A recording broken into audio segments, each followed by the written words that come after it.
नेपालको संविधानमा अनुसूचीहरू 9वटा व्यवस्था गरिएका छन्, जसमा तपाईको 308वटा धारा, 9वटा अनुसूची र 35 भागहरूको व्यवस्था गरिएको। त्यसमध्ये अनुसूचीहरू पनि एकदमै महत्त्वपूर्ण हुन्छ। त्यसैले अब अनुसूचीहरू 9वटा 1 2 3 4 5 6 7 8 9वटा। अब कसरी गर्ने राष्ट्रिय झण्डा? राष्ट्रिय झण्डा कता हुन्छ भनेपछि हाम्रो शिरभन्दा माथि हुन्छ। त्यसैले फर्स्टमा राष्ट्रिय झण्डा। अब त्यसपछि हामीले राष्ट्रिय गान हामीले केले गाउँछौँ? ओठले। अब राष्ट्रिय झण्डा माथि अनि त्यसपछि ओठ। राष्ट्रिय गान हामीले ओठले गाउँछौँ, त्यसपछि राष्ट्रिय गान। त्यो आयो राष्ट्रिय गान। राष्ट्रिय गानपछि निशान छाप। 3मा निशान छाप। 4मा निशान छापपछि प्रदेशका जिल्लाहरू। 4मा प्रदेशका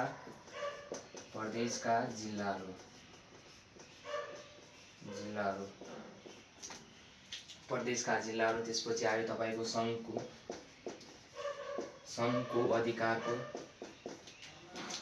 अधिकारको सूचीहरू। सङ्घभन्दा सबभन्दा माथि सङ्घको आयो। सङ्घको अधिकारको सूची।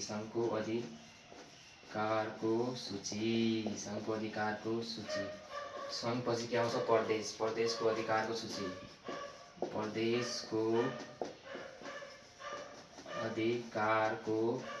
सूची। अनि त्यसपछि अब के गर्ने? सङ्घको अधिकारको सूची, प्रदेशको अधिकारको सूची, सङ्घ र प्रदेशको साझा अधिकारको सूची लेख्ने अब।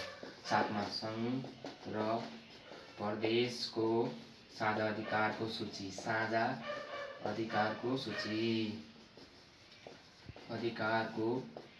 सूची।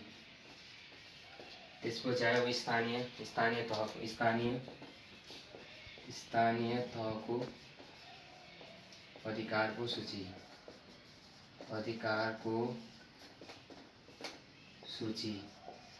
अब स्थानीय तहको अधिकारको सूची 8मा आएपछि अब सङ्घ, प्रदेश र स्थानीय तहको साझा अधिकारको सूची 9मा आउँछ। पहिला सङ्घ आयो, सङ्घ, प्रदेश र अब स्थानीय